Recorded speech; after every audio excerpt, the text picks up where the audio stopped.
The sun had just dipped below the horizon, painting the sky in shades of orange and purple as the city's streetlights flickered to life. It was one of those calm evenings when nothing remarkable seemed likely to happen. At least, that's what Officer Daniels thought as he cruised down the quiet suburban street in his patrol car. Then he saw it, a sleek black Mercedes-Benz gliding smoothly out of a driveway and heading toward the main road. The car was spotless, expensive, and practically gleaming under the streetlights. To Daniels, it didn't fit the neighborhood. He frowned, his instincts whispering that something was off. Just this morning, he had read a report about a luxury car stolen 2 towns over. His hand tightened on the steering wheel. Could this be it? Let's check this out, he muttered, flicking on his flashing lights. The siren gave a quick chirp as he pulled behind the car. Inside the Mercedes, the driver, a woman in her early 40s, glanced in the rearview mirror. Her expression was calm, almost serene, as if she'd been through this routine before. She slowed, checked for a safe spot, and pulled over to the side of the road with practiced ease. Daniels stepped out, his boots crunching against the pavement. His hand instinctively rested near his holster as he approached. He scanned the car's interior through the window. Leather seats, neat and organized, a briefcase on the passenger side. The driver rolled down her window slowly, meeting his eyes with a steady gaze. "Evening, ma'am," Daniels began, his tone curt. "License and registration, please." She tilted her head slightly. "Is there a problem, officer?" Her voice was smooth, controlled, the kind that didn't rattle easily. "We've had reports of a stolen vehicle matching this description," Daniels replied, trying to sound authoritative. "Mind stepping out of the car?" Her eyebrows lifted in mild surprise, but there was no fear in her expression.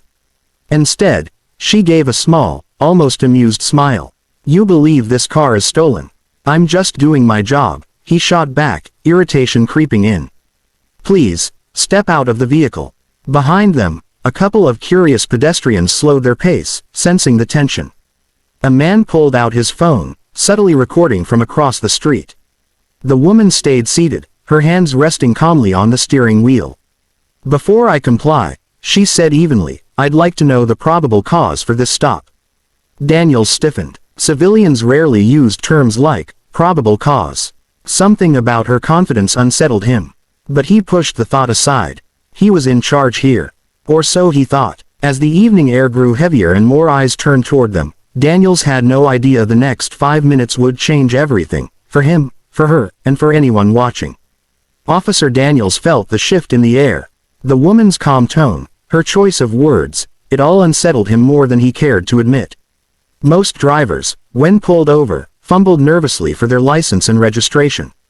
They apologized, asked what they had done wrong. But not her. She sat there, regal and unflinching, like she had nothing to prove. "Ma'am," he said, forcing authority into his voice, "this isn't up for debate. I need you to step out of the vehicle." Her gaze held his for a long moment, and then she spoke softly, yet with a sharpness that cut through the night air. "Before I do that, officer, you will explain why I was stopped. And you will do it on the record." Daniels glanced at his body cam. It was recording, as always. That shouldn't have bothered him, except now he felt exposed. The way she said, "on the record," made it sound like he was already on trial. "I told you," he said, more defensively this time, "your vehicle matches the description of a stolen car." The woman's lips curved into the faintest smile, like someone who had heard the same excuse too many times before. "Matches the description," she repeated, her voice laced with skepticism. "That's convenient, ma'am," Daniels pressed, trying to reassert control. "Step out of the car now, or I will be forced to escalate this situation." Her hand stayed on the steering wheel, her posture unchanged. "And I'm telling you, officer, that unless you can articulate probable cause beyond a vague description, this stop is unconstitutional." That word, unconstitutional, hit him like a slap. This wasn't just a random driver who knew a few legal buzzwords. She spoke with the confidence of someone who lived and breathed the law. Daniels felt a flicker of doubt, but pride wouldn't let him back down now. By this time, 2 more people had stopped to watch, their phones up, recording every second. The glow of their screens reflected off the polished surface of the Mercedes. Daniels' jaw tightened. This was getting out of hand. "Look," he said, lowering his voice just a notch, "I'm just doing my job. If this is a misunderstanding, it can all be cleared up. Just step out of the car." Finally, the woman moved, slowly, deliberately. Her right hand reached for her bag, resting on the passenger seat. Daniels tensed, his fingers twitching near his holster. "Easy," he warned, his tone sharp. The woman ignored the edge in his voice. Her hand disappeared into the bag, then emerged holding a black leather wallet. She opened it with practiced ease and turned it toward him. Daniel's breath caught. What he saw in that wallet would shatter every ounce of authority he thought he had over this situation. For a heartbeat, Officer Daniels stared at the open wallet, his brain struggling to process what his eyes were telling him.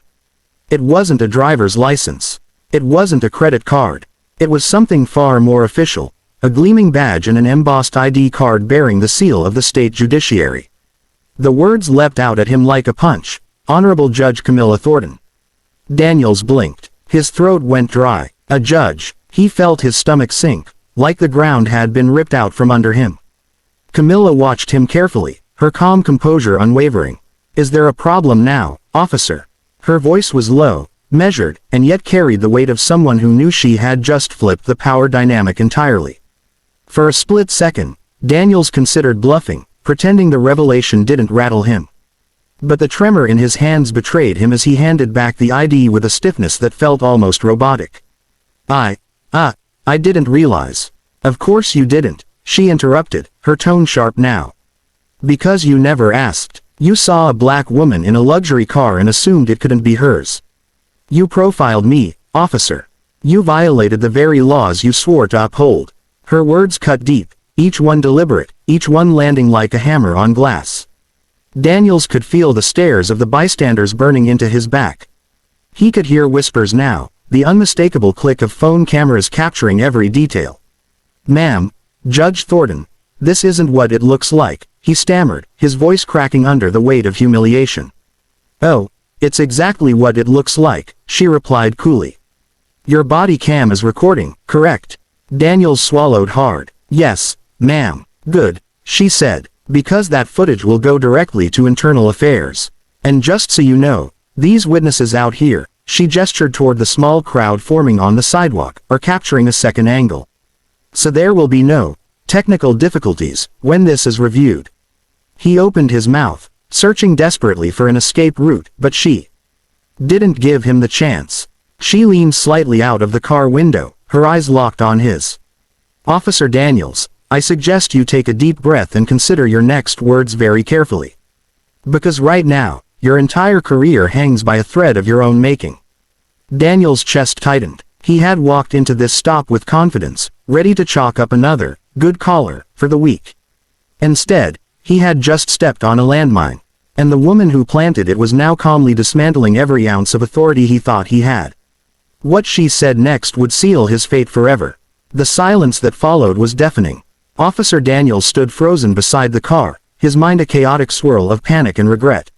The flashing red and blue lights that once gave him confidence now seemed like a cruel spotlight, exposing his every misstep to the growing audience on the sidewalk.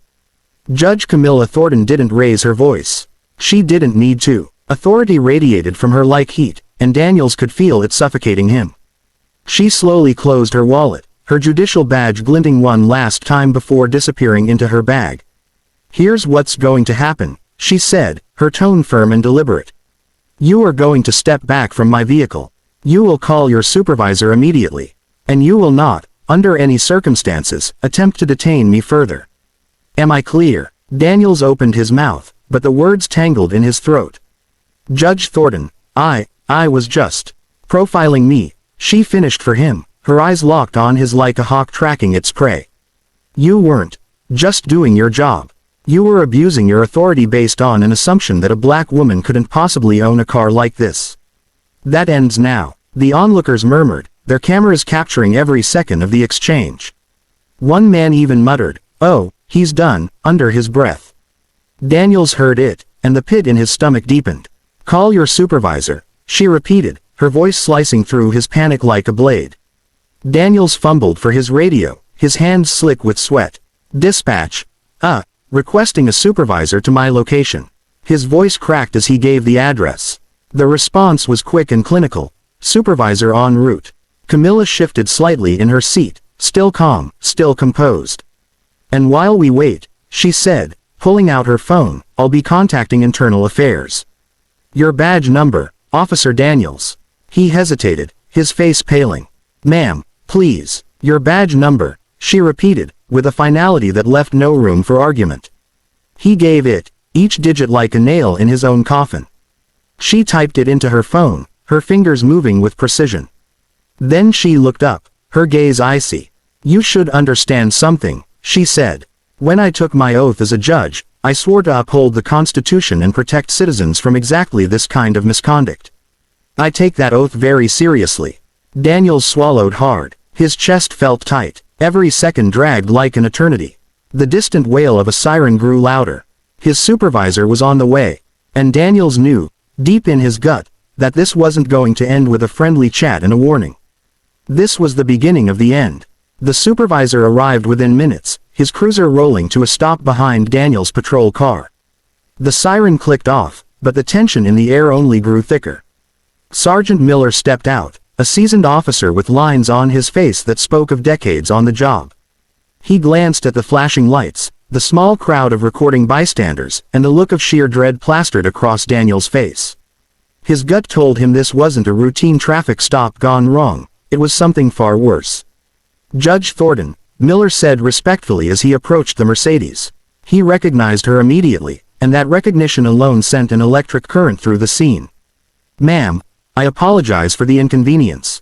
Please allow me to handle this. Camilla gave a cool nod, her posture steady, her authority radiating like a beacon. Sergeant Miller, I expect you will handle this appropriately. Your officer unlawfully detained me under the guise of a fabricated suspicion. He profiled me, harassed me, and escalated without probable cause.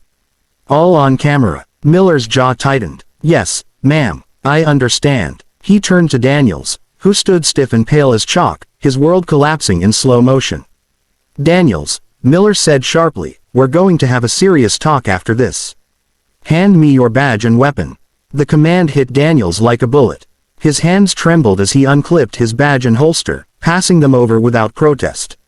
A murmur rippled through the crowd, phones angled high, catching every humiliating second. Daniels wanted the earth to swallow him whole. This is just protocol, Miller muttered, though everyone knew the truth. This wasn't just protocol, this was the end. Camilla, still seated in her car, spoke again, her voice calm, but carrying the weight of absolute finality.